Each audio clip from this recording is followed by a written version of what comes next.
Hi there, Tom Powers, Tomahawk Self Defense. We're going to answer a question that we've been having from a couple different people talking about toe kicks. In Combatives, we talk about kicking with the toe so that we can maximize the energy, either to the shin or to the knee, or you bring it around and you drive it right into the thigh. And that's fantastic kick because it penetrates, it does a lot of damage, and it hurts like all get out. But some people have been asking, well, you know, I practice this and I'm just smashing my toes to death. So my first question always is, are you wearing athletic shoes when you do it? If you're wearing tennis shoes and you're kicking with your toe, there's not a lot of support there. If you watch in the self-defense training system, when Damien's demonstrating the toe kick, he's got combat boots on. And that's fantastic. If you wear work boots all the time, or steel-toe shoes, perfect, go for it. But if you're like a lot of us, where you're wearing tennis shoes all the time, or you're in a warmer climate and you're wearing sandals, or you're female and you wear open-toed shoes, the toe kick's kind of useless, or not as useful as it should be. You can still do some damage with some tennis shoes, but sandals, forget it. So the question turns out to be, well, what can I do? Instead of abandoning your kicks altogether, there is, I've heard it referred to as a hook kick, and you see it a lot in mixed martial arts, you see it a lot in Muay Thai, you see it in a lot of the martial arts. And what you do is, instead of kicking with the toe, you pivot and you come around and you kick and you hit with the top of the shin. Okay? Now, when you do this, it's a golf club type swinging action to generate the force. So it comes around and it hits.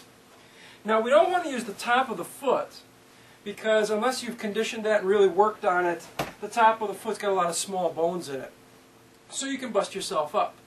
But if we want to generate some force and impart it into the target, what we want to do is we want to hit with the top part of the shin.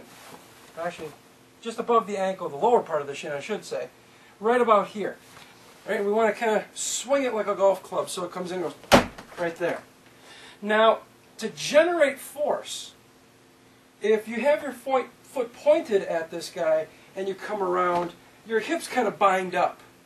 Right? So in order to actually get a good crack on this thing, you take the lead foot and you turn it about 30 degrees past where you want to hit. Right? So if I'm standing here looking at you and I'm going to send it, see this foot turns like this. It opens the hips up so that we can generate some force. So here I am. You know, don't hurt me, stay back, I don't want any troubles. Here's the foot turn, and now it's to bring the force into the target. If I do it from the other side, here it is, foot turns, bring the force into the target. Obviously I'm not sending full force into body because that hurts like all hell. I saw on the self-defense training system summit tapes, I think it was instructor Ruben Bean, who was showing the exact same maneuver. And you can send it to the outside knee, or if this guy's got a lead leg here, you can send it to the inside of the knee. It does a heck of a lot of damage. Now, I had a couple students ask from the forum who said, hey, you know, I've been doing martial arts, I've been doing Kempo, stuff like that, and I just can't break the habit of standing here and kicking with the top of my foot. What's the deal?